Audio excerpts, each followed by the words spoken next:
Buenos días, ¿cómo están? Bien, profe, ¿y usted? Buenos días, maestro. Buenos días. Aquí en el calorcito de Cuautla. Calorzote, ¿cuál calorcito? Bueno, allá están más frescos, allá tienen un clima más agradable. No, aquí sí está más calurosito. De modo, pues, bueno, pues vamos a ir comenzando. Nos estoy aceptando a algunos compañeros que están llegando. Y ahorita ya empezamos la clase. El día de hoy vamos a empezar a ver lo que es la filosofía griega. Ahora sí, por fin llegamos a los griegos, después de pasar por varias civilizaciones, Persia, China, la India, Mesopotamia, Japón. Ahora sí vamos a llegar a los griegos. Como ustedes saben, por lo regular, pues siempre nos enseñan la filosofía a partir de Grecia en adelante. Pero nosotros ya nos dimos cuenta que la filosofía existió desde antes de los griegos, ¿no? Desde la antigua India, desde la antigua China, desde Babilonia, entonces desde Persia. Entonces no fueron los griegos los que inventaron la filosofía, pero vamos a decirlo de este modo, la filosofía griega es muy importante para Occidente y muy importante en general para la filosofía. Por lo tanto, es de relevancia estudiar lo que dijeron los griegos, ¿no? Tanto aquellos que eran idealistas como aquellos que eran dualistas o aquellos que eran materialistas, ¿no? Vamos a ver qué nos tienen que decir los filósofos griegos. Ahora nada más déjenme, les comparto.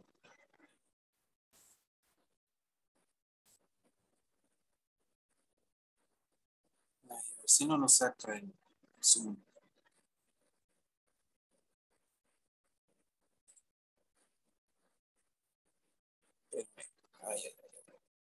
¿Pueden ver ya la presentación?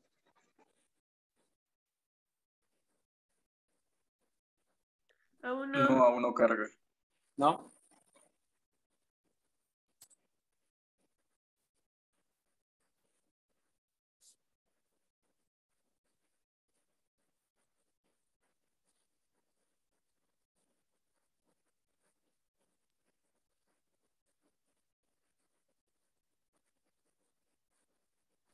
Ya se ve. ¿Ya? Perfecto. Dice, la filosofía de la sociedad esclavista de Grecia, la filosofía griega.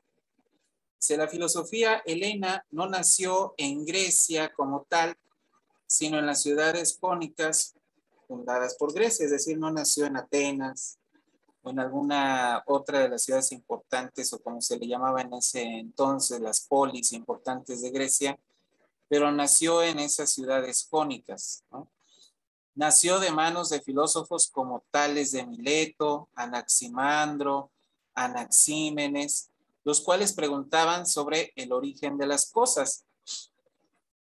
Una de las grandes incógnitas de la filosofía siempre ha tenido que ver con el origen de las cosas o el origen del ser. Por ejemplo, hay una gran pregunta, ¿no?, que se hizo Heidegger y se han hecho otros filósofos, ¿no? ¿Por qué existe algo y no nada? ¿No? Ya lo habíamos comentado anteriormente. Entonces, para contestar esa pregunta, pues siempre se especula dentro de la filosofía sobre el origen del universo, sobre el origen de los hombres, sobre el origen de la naturaleza, ¿no?, de los seres vivos, de dónde provenimos, cuál es el origen de las cosas. Incluso también ya habíamos visto anteriormente que civilizaciones como Egipto Y los mismos griegos pues tienen su mito sobre el origen de los dioses, no solo del universo, sino de los dioses. Entonces, son incógnitas que la filosofía ha tratado de resolver.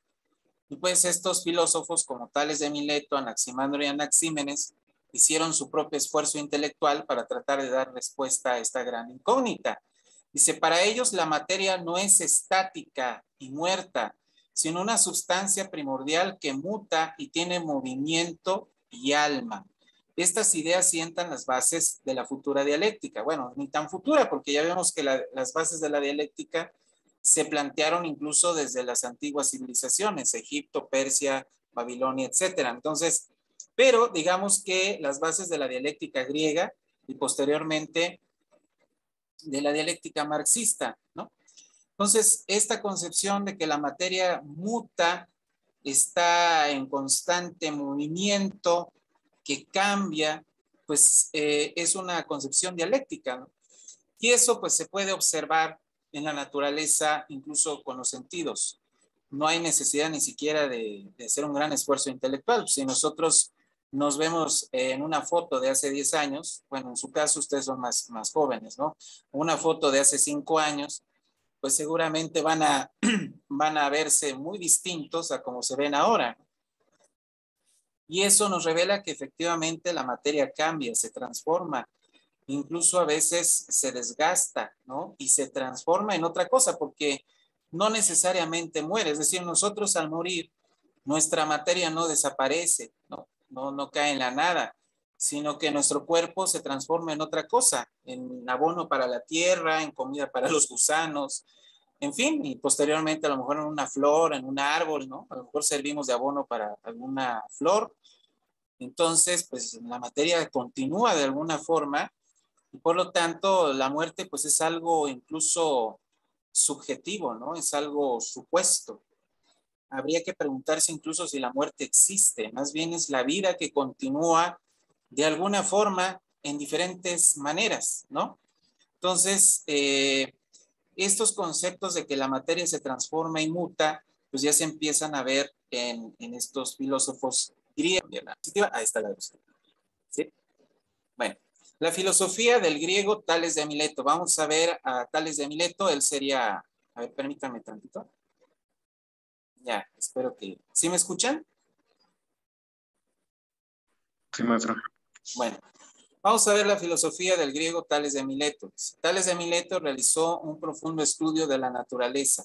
Usó la observación como método de análisis, ¿sí? Predijo con exactitud un eclipse solar. Entonces realizó un estudio profundo de la naturaleza. Él fue de los primeros filósofos que utilizó la observación, porque si hizo un estudio profundo de la naturaleza, quiere decir que no solamente fue especulación, fue deducción, sino que también observó lo que sucedía a su alrededor. Usó la observación como método de análisis, que eso ya es innovador en su época, porque la observación no era precisamente un método común de la ciencia antigua, pero él ya empieza a introducir este método. Predijo con exactitud un eclipse solar. Entonces aquí nos damos cuenta que Tales de Mileto no solamente era filósofo, sino que también era un científico. Tales de Mileto utilizó técnicas e instrumentos creados por los egipcios, babilonios y fenicios para estudiar los astros. Entonces nos damos cuenta que Tales tiene talentos para la física, para la mecánica, para la astronomía. Era un hombre bastante talentoso. Para él, el principio primario de la vida o sustancia primordial es el agua. Fíjense qué curioso. Creía en el principio de la animación universal de la materia, ya que todo está en movimiento y cambio. Recuerden ustedes que en las civilizaciones antiguas, esta cuestión de los elementos pues es muy importante, ¿no? El agua, el fuego, la madera, el viento. Acuérdense que también la madera era considerada uno de los 5 elementos. Entonces, la madera, el fuego, la tierra, el aire, el agua, pues eran los elementos primordiales para muchas civilizaciones, ¿no? Hoy en día, pues, supuestamente son 4 elementos, ¿no? Que es el agua, la tierra, el fuego y el aire. Pues para las civilizaciones antiguas estos elementos tenían una suerte de significado incluso sagrado, místico, ¿no? que revelaban sobre el principio o la sustancia primordial de la vida. Por ejemplo, para Tales es el agua. Del agua proviene la vida. Y tiene algo de sentido, porque planeta donde no hay agua, planeta donde no hay líquido, el famoso líquido H2O, pues es muy complicado desde mi punto de vista que se pueda dar la vida, ¿no? No ser que se dé una forma de vida diferente. Pero lo que logró que existiera la vida en la Tierra pues fue el agua, que existiera agua. De ahí es lo que dice la biología, ¿no? Lo que nos dice la biología actual. Surgió la vida primordial, ¿no? De charcos primordiales de agua. De ahí surgieron los primeros microorganismos y posteriormente pues los demás seres vivos que conocemos, ¿no? Hay dos teorías profundamente aceptadas, cada una, bueno, se contradice una a la otra, pero las dos son importantes. La primera es la evolucionista, ¿no? Que nos dice que primero empezamos como un pequeño microorganismo, después nos convertimos en una suerte de peces y después en reptiles y después en mamíferos. Bueno, y no sé, en nuestro caso, pues ya nos convertimos en hombres, ¿no? Seres pensantes. Hay otra teoría que dice que en un periodo llamado el periodo de la explosión cámbrica, ahí surgieron todas las especies que actualmente todavía persisten, por lo menos las especies primitivas que darían paso a las posteriores especies, ¿no? De mamíferos y demás. Pero prácticamente surgieron todas al mismo tiempo y sin pasar por ese proceso que describía Darwin, ¿no? Entonces, ese es el misterio de la famosa explosión cámbrica. Y pues son dos teorías científicas que están aceptadas por una parte de la comunidad, por dos partes, ¿no? Que están en contraposición, pero que nos tratan de explicar precisamente de dónde provino la vida. Y aquí el agua juega un papel importante, curiosamente. Entonces, Tales de Mileto no estaba tan lejano en cuanto a decir que el agua es un principio primordial y fundamental de la vida, dice Tales. Dice Anaximandro, vamos a ver qué nos decía Anaximandro, filósofo griego. Dice, Anaximandro se interesó por la geografía, la física, el origen del universo y el origen del hombre. Si se dan cuenta, pues este filósofo también es muy brillante, es muy inteligente. Estudió la geografía, la física, el origen del universo y el origen del hombre. Acuérdense, siempre existe esa inquietud, ¿de dónde provenimos nosotros? ¿Qué es esta gran pregunta que también la ciencia se ha tratado de contestar? Pues ya les dije dos posibilidades, ¿no? La darwinista y la famosa teoría sintética, que así le llaman, sobre la explosión cámbrica. Bueno, son dos posibilidades, pero aún hay muchos misterios que descubrir para saber exactamente de dónde provenimos nosotros, cuál fue nuestro verdadero origen. Y el universo lo mismo, hay muchas teorías al respecto. Está la teoría del Big Bang, ¿no? Por ejemplo, que dice que hubo una gran explosión primordial a partir de la interacción de ciertas partículas que se calentaron lo suficiente para provocar esa explosión. La evidencia que existe del Big Bang, por ejemplo, es la medición de la radiación de esa explosión y que esa explosión incluso ha generado que el universo se siga expandiendo. O sea, el universo no ha dejado de crecer después del Big Bang, sigue creciendo, sigue expandiendo sus límites.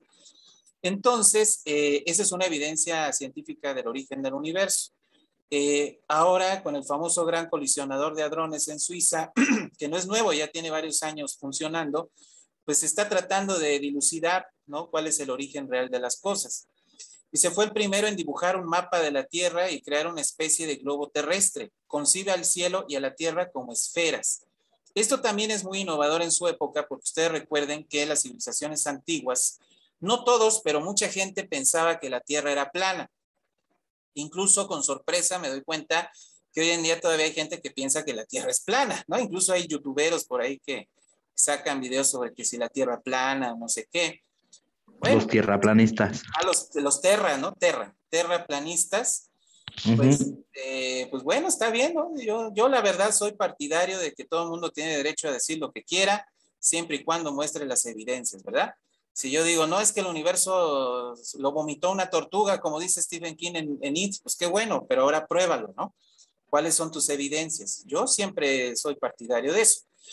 Pero bueno, están los terraplanistas, ¿no? Que todavía creen que la Tierra es plana. Pero ya Anaximandro nos da una clave y nos dice, no, la Tierra es esférica, es una esfera. Difícil de concebir, pues sí, pero resulta que Einstein nos dijo que esto del tiempo y el espacio es relativo. Entonces, aunque seamos una esfera y aparentemente estemos como de cabeza, ¿no? En el universo, pero en el universo no hay arriba, ni hay abajo, ni nada de eso, ¿no? Entonces, esa es la cuestión. Tenemos relatividad en cuanto a esas cosas. Entonces, ya desde entonces, los griegos ya deducían que era redonda. Otro que llegó o esférica, más bien. Otro que empezó a especular sobre eso fue Cristóbal Colón. ¿Por qué creen que pudo llegar a América? Porque tenía sus ideas de que más bien la Tierra era esférica, contrario a lo que muchos creían en su época. Quien lo llegó a apoyar fue la reina Isabel de Castilla, ¿no? que creía en sus teorías sobre la redondez de la Tierra. Y en fin, entonces si se dan cuenta, ya desde la antigüedad se tenía esta concepción que hoy en día pues la ciencia ya lo viene a confirmar, ¿no?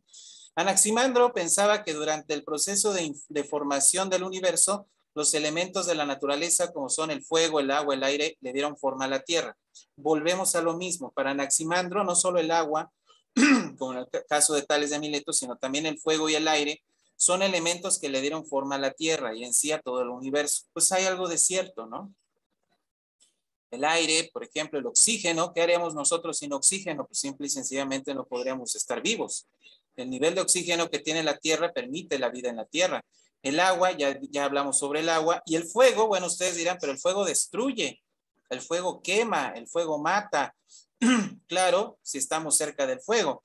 Pero, por ejemplo, el Sol, que es un astro que tiene ciertos procesos nucleares y químicos, pues gracias a que tiene esos procesos, pues es un astro con fuego, y ese fuego está lejos de la Tierra lo suficiente como para ayudarnos a generar vida y a mantener la vida en la Tierra. Si no existiera el Sol, pues la vida no podría existir, simple y sencillamente. Entonces el fuego efectivamente es un principio de la vida, siempre y cuando no estemos cerca de él. Porque digamos a cierta distancia, ¿verdad? Y con ciertos usos, porque el fuego también nos ayuda a comer, ¿verdad? Cuando hacemos comida en la estufa, ¿verdad? O nos ayuda a calentarnos cuando es invierno. Entonces el fuego sí es un principio de la vida. El agua lo mismo, bueno, el agua también en exceso mata, ¿no? Un tsunami nos mata. El aire igual, un tornado y nos mata. Entonces, los elementos equilibrados y para ciertos fines efectivamente sirven para mantener, a ver, se desatore. Vamos a ver al griego Anaxímenes, dice para, espérenme, no vaya, está, espero que no vaya a haber problemas. Dice, para Anaxímenes, la sustancia primordial es el aire. Bueno, para él es el aire. Creía que el vacío del universo es una forma de aire oscuro. Acuérdense que en la antigüedad, este vacío, aparente vacío, que no es vacío en realidad, o esta oscuridad, esta materia negra que los físicos le llaman así, la materia negra, que existe allá afuera en el universo, en realidad le decían ellos el éter, que es una suerte como de tela, como una suerte de líquido que hay allá afuera y que mantiene unidas las cosas, ¿no? La materia. Hoy en día incluso ya hay teorías que afirman en la física, en la astrofísica, que el universo es una suerte de red, es una suerte como de tela que está interconectada con todo, ¿no? Entonces,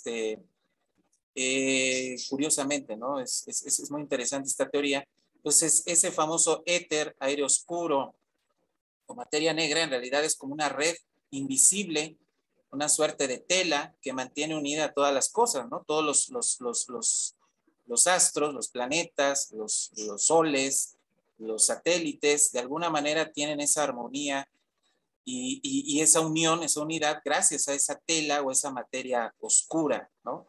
Entonces, ya desde entonces se especulaba sobre el éter, sobre el vacío que hay allá afuera, aparente, digo vacío, porque no es vacío, es materia. Hay partículas, hay espacio y tiempo. Entonces, incluso esa aparente materia oscura en realidad es ese tejido del espacio y tiempo que hay en el universo. Bueno, entonces ya desde entonces se especulaba. ¿Y pues qué instrumentos tenían los griegos? Pues no muy sofisticados, no tenían telescopios gigantes como los que tenemos ahora, telescopios digitales, ¿no? Sofisticados como los que hoy existen, ni siquiera tenían un telescopio pequeño como el que tuvo Galileo, ¿no? Y sin embargo ya empezaban a sacar sus deducciones. Ellos eran muy inteligentes, pues acuérdense que también empezaban a especular sobre el famoso átomo. ¿Cómo sabían del átomo si no tenían microscopio ni nada? ¿No? Pues ya empezaron a hablar del átomo. Entonces, ahí nos habla de por qué la filosofía griega es muy avanzada, por qué la filosofía griega es muy importante y por qué estos filósofos son de especial atención y obviamente de especial interés para Marx y para Engels, porque realmente fueron hombres muy inteligentes que sabían lo que estaban diciendo y por qué lo decían y que eran, que a pesar de que no tenían la tecnología que tenemos hoy, empezaban a deducir cosas que después la ciencia, años más tarde, fueron confirmando, ¿no? Dice, según Anaxímenes, el aire es el principio de la vida en la tierra y el alma de los seres vivos, a lo que llamó psique. Para él el alma es un hálito del aire, un aliento. Aquí ya se empieza a especular, esta ya es una idea idealista, pero de alguna manera tiene sentido desde la ciencia, porque efectivamente se ha descubierto que el hombre tiene una conciencia, lo que después llamó Freud la psique, ¿no? O sea, yo creo de aquí lo tomó Freud, o sea, no es algo de él. Yo creo que leyó a Anaxímenes y de ahí construyó su concepto de psique. Tenemos, según Freud, un él, un yo, un ello y un super yo, que esto conforma la conciencia del hombre, ¿no? Que el ello es más la parte instintiva, el super yo es la parte moral y el yo pues es el ego como tal, el ser, ¿no? Que está entre el super yo y el ello, ¿no? Entre lo instintivo y lo racional, entre lo ético y lo salvaje, vamos a decirlo de esta manera, ¿no? Entonces ya Freud empieza a construir este concepto de conciencia. El hombre tiene una psique, una conciencia. Claro que los materialistas dirían sí, pero esa psique o esa conciencia depende de la materia altamente organizada que es el cerebro. Sin el cerebro no hay psique, no hay conciencia, desaparece porque muere, ¿no? Claro que había griegos idealistas que decían, no, pero la psique continúa después de la muerte, el alma sigue viviendo ese hálito del aire o ese aliento, lo que después los israelitas llaman o los judíos el espíritu, continúa existiendo, ¿no? Después en otro plano existencial, bueno. Aquí podemos especular mucho sobre eso, ¿no? De manera filosófica, porque científica pues está más difícil decirlo, ¿no? No, hasta ahorita no hay pruebas ni evidencia científica y empírica de la existencia del alma o del espíritu, ¿no? Hay quien dice que ha visto a los espíritus, ¿no? Pues eso no es una prueba científica, ¿no? Un testimonio, 2 o 8, pues no es suficiente, ¿no? Pero mucho se puede especular sobre la conciencia, incluso de una persona viva, no vamos a hablar de si la conciencia continúa o no después de la muerte, sino qué es la conciencia de un ser vivo. Muchos filósofos se han cuestionado cómo es posible que el ser humano pueda componer algo como la Quinta Sinfonía de Beethoven, ¿no? Pues ahí está, eso es un gran misterio, ¿no? O todos los tratados y escritos filosóficos de los grandes filósofos, ¿no? Como Descartes, Kant, etcétera. ¿De dónde viene esa sabiduría? ¿De dónde viene ese conocimiento, esa capacidad? Es maravillosa nuestra mente y nuestra conciencia que puede crear esas cosas, ¿no? Y la conciencia sigue siendo todavía un misterio, que obviamente a pesar de todo, de ese misterio, pues la ciencia sigue avanzando, las neurociencias y toda esta cuestión, ¿no? ¿De dónde vienen las ideas? ¿Cómo funciona el cerebro? ¿Cómo funciona la actividad química y eléctrica del cerebro? ¿Cómo se conectan las neuronas? Entonces, es algo fascinante. Yo creo que deberían de estudiar un poquito más sobre las neurociencias, a ver qué más se nos dice de esto, ¿no? Pero los griegos ya lo empezaban a deducir, y eso es lo interesante, volvemos a lo mismo. Los griegos, sin tener la tecnología que tenemos nosotros, ya eran muy sabios. Tenían un poder de deducción impresionante. Yo creo que por eso Grecia es considerada pues la capital de la filosofía, ¿no? Porque efectivamente sus filósofos eran verdaderos genios, no solamente hacían filosofía, sino que incluso especulaban sobre cuestiones que después la ciencia vendría a confirmar cientos de años después, si no es que miles de años después. Estamos hablando que Grecia ya empezaba a florecer antes de que Cristo viniera al mundo, de la era cristiana, entonces imagínense. Entonces, la ciencia vino a confirmar mucho tiempo después lo que ellos ya habían dicho, ¿no? Sobre el átomo, sobre la conciencia o la psique, en fin, sobre el éter, del que les acabo de hablar, etcétera, ¿no? Desde su punto de vista, todas las sustancias son capaces de cambiar, adoptando formas diversas a partir de diversos procesos.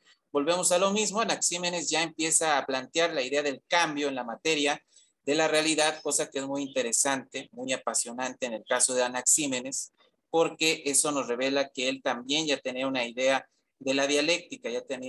Bueno, vamos ahora a ver lo que es a Gesófanes. A ver qué nos dice Gesófanes. Dice, Gesófanes criticó la idea de la existencia de multitud de dioses que la gente ubicaba en el Olimpo. Vamos a recordar un poquito de esto, ya se los había mencionado anteriormente y ustedes seguramente saben algo al respecto, más si les gusta la mitología griega, ¿no? Yo me acuerdo que la mitología griega estaba muy de moda cuando yo era niño, porque había una serie animada que se llama Los Caballeros del Zodíaco, entonces todo el mundo quería saber de los dioses griegos, ¿no? Y era ¿cómo le llaman? Era una fascinación, la novedad en aquel momento, yo me acuerdo con mis compañeros, ¿no? Todos coleccionaban sus caballeros del Zodíaco. Entonces todo el mundo leía sobre Poseidón, sobre Atenea, sobre Zeus, sobre Hera, sobre Apolo, ¿no? ¿Quién más? Sobre Hades, todos estos dioses de los griegos que supuestamente vivían y habitaban en el Monte Olimpo, que el Monte Olimpo sí existe y eso está en Grecia, ¿verdad? Pero supuestamente ahí habitaban y pues era la sensación en ese momento, ¿no? Todo el mundo ya se sentía experto en mitología griega.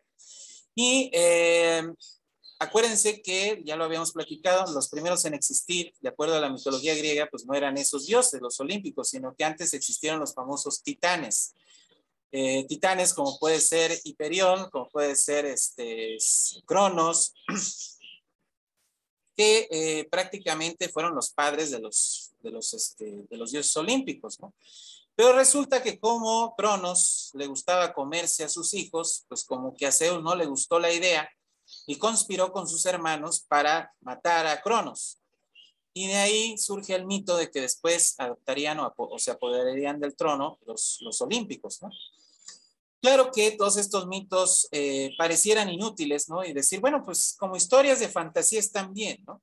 Pero si leemos con cuidado los mitos, tienen muchas enseñanzas sobre moral, ¿no? Sobre ética, cosa que puede ser interesante y por eso no son para desecharse esos mitos.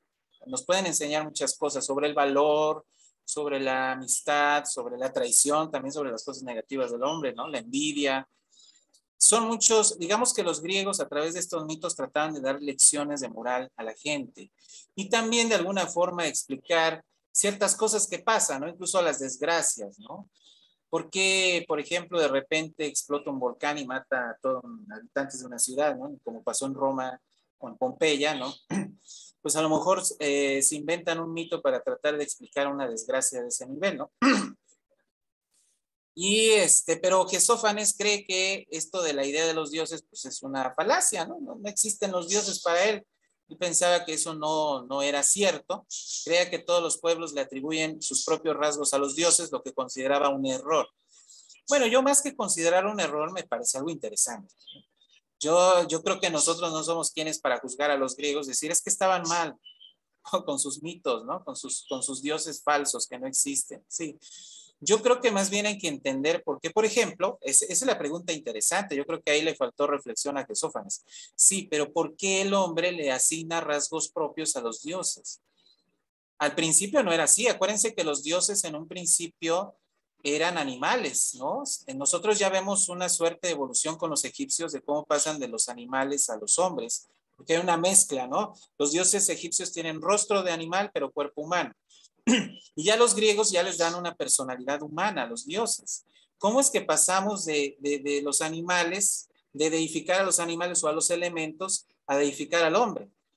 Eso a mí me parece muy interesante. Y cómo posteriormente pasamos a las religiones monoteístas, ¿no? Como ahora ya hay un solo Dios. ¿Cómo evolucionó la religión? Eso es interesante analizarlo para saber cómo también el pensamiento humano se transforma hasta llegar hasta el día de hoy, que ahora para muchos el Dios verdadero es el hombre, ¿no? O sea, no hay otro Dios más que el hombre mismo. Pues cómo pasamos de adorar a los elementos, las fuerzas de la naturaleza, los animales, los dioses con forma humana, a un solo Dios y luego pasar a deificar al mismo hombre. ¿Cómo es que pasamos a eso? Y eso es interesante analizarlo y filosofar sobre ello, ¿no? ¿Cómo llegamos a esa transición? Eso es lo interesante. Y yo creo que de alguna Yo, manera el hombre no quiere sentirse solo y por eso le asigna rasgos propios a los dioses. Adelante. yo tengo una idea más o menos de la evolución de los dioses, pero no sé si estoy bien, o sea, igual es una opinión propia. A ver, adelante. Creo que bueno, creo que las ideas de antes, así como por ejemplo los griegos, tenían diversas ideas porque tenían diversos dioses. Ujú. Entonces la evolución de que ahora solo sea un solo dios es para que todos estemos bajo una misma idea, bajo una sola palabra, por así decirlo. Ok. Bueno, sí, puede ser, pero yo creo que más bien tiene que ver con autodescubrimiento. Yo más bien creo que es eso, ¿no? El hombre en su ignorancia primero decía, bueno, hay un rayo, entonces hay un dios del rayo. Hay el volcán hace erupción, hay un dios del fuego, ¿no? O el fuego mismo es un dios, o el sol es un dios. Acuérdense que se deificaba el dios Ra, el dios Hiperión, el dios Amón, ¿no? En el caso de los aztecas, pues Huitzilopochtli, ¿no? Entonces, Pero, profesor, si se da cuenta, ellos buscaban una manera de explicación, o sea, ellos ya estaban trascendiendo su pensamiento a buscar el decir, esto funciona de esta manera porque, y además, o sea, como yo siento que opino más lo de Giovanni, exactamente porque en sí la iglesia es nada más el sometimiento de las personas, es para mantener a las personas en un estado en donde digan, es el control, esto es lo que debes de seguir. ajá, Y siento que al tener varias deidades, ese pensamiento, esa libertad de seguir a quien tú desees, es lo pleno. Y ahora sí que es una mejor idea y una mejor formación. ajá. Pero al igual que también se puede intentar decir que la ignorancia, pero siento que más que nada es como el querer saber de dónde viene todo y darle una explicación a eso. Claro, por eso. Entonces, no creo que sea la ignorancia el motor del hombre. Yo creo más bien es el motor del deseo de conocer. Pero insisto, entonces primero pasamos de los elementos, luego pasamos a los animales. Mira, los animalitos, ¿no? Y les damos forma animal a los dioses. Luego decimos, ¿y qué tal si los dioses son como nosotros? ¿No? Y entonces ya les empezamos a dar forma humana. Y entonces, para sintetizar todo y no complicarnos con tantos dioses, dijimos, ¿y qué tal si solo hay un dios? ¿No? Un Dios único y que lo maneja todo y que es muy similar a nosotros, ¿no? Cuando se enoja hace que tiemble, ¿no? Cuando está contento nos da lluvia. Y de repente dijimos, oigan, ¿y si después de todo el verdadero Dios es el hombre? Y ahora tenemos muchas corrientes muy posmodernas que hablan de eso, ¿no? De que la verdadera divinidad está en cada uno, en cada ser humano, ¿no? Y entonces yo creo que es un camino del autodescubrimiento, yo así lo interpreto, ¿no? Que es un camino de autodescubrimiento del hombre. Primero hacia afuera, ¿no? De manera exógena trata de entender su mundo, cuando en realidad a lo mejor su entendimiento está internamente. Por eso ahora el hombre se diviniza, ¿no? Decir, bueno, es que el único ser que realmente existe, es consciente y puede transformar su realidad y generar conocimiento y desarrollo y progreso, pues es el hombre. Entonces no hay otro Dios más que el hombre mismo, ¿no? Bueno, esa es mi interpretación de cómo se da ese camino, esa transición, ¿no? A lo mejor le faltó más reflexión a Jesófanes sobre ese aspecto, pero no están mal ustedes en eso de decir el hombre no lo movía tanto la ignorancia, sino su deseo de conocer. Efectivamente, es la ignorancia. Más bien la ignorancia te deja en donde estás, ¿no? Si fuéramos ignorantes, hubiéramos sido ignorantes desde el principio, nunca hubiéramos avanzado, hubiéramos quedado como animales, ¿no? Cazando, comiendo y ni siquiera articulando palabras. Yo no creo que haya sido la ignorancia, yo más bien creo que es el afán de conocer. Incluso si ustedes analizan los mitos como los griegos, tienen un nivel de abstracción y un nivel de construcción intelectual que no es para menospreciarse. Tú lees los mitos griegos y te fascinan y sí aprendes cosas, ¿no? Y realmente fue una reflexión de la misma humanidad, claro que proyectada esa humanidad en los dioses. Por ejemplo, Atenea, cuando se enoja Atenea y maldice a Medusa porque tuvo relaciones sexuales con Poseidón en su templo, se enfada Atenea y la castiga a Medusa y la condena a ser un monstruo que transforma a los hombres y la ven a los ojos en piedra, ¿no? Pues ahí vemos mucho de nuestra naturaleza humana, ¿no? La envidia, el coraje, la furia, muchas cosas. A lo mejor Atenea quería estar en el lugar de Medusa, ¿no? con Poseidón, no sé, digo, ya estoy especulando, ¿no? Me estoy yendo mucho a lo freudiano, ¿no? Entonces, no sé, a lo mejor, pero ahí reflejaban los mitos mucho de nuestra naturaleza, ¿no? Vemos cómo era muy celosa de Zeus, cómo tenía Zeus sus hijos, ¿no? Con las humanas, y eso le generaba furia a Hera, y trataba de destruir a Hércules, a Prometeo y a todos los demás semidioses, ¿no? Entonces ahí vemos mucho de nuestra naturaleza y aprendemos de esos relatos, ¿no? Aunque sean mitos. Dice, desde su punto de vista solo podemos tener una opinión de los dioses, pero no conocer su esencia real. Bueno, entonces a lo mejor no era tan ateo, era más bien como un agnóstico. Gesófanes era panteísta, ya que pensaba que el mundo es increado e indestructible, formando la unidad que es Dios. Para este filósofo, todo lo que nace y crece es tierra y agua. El hombre mismo nace de la tierra y del agua.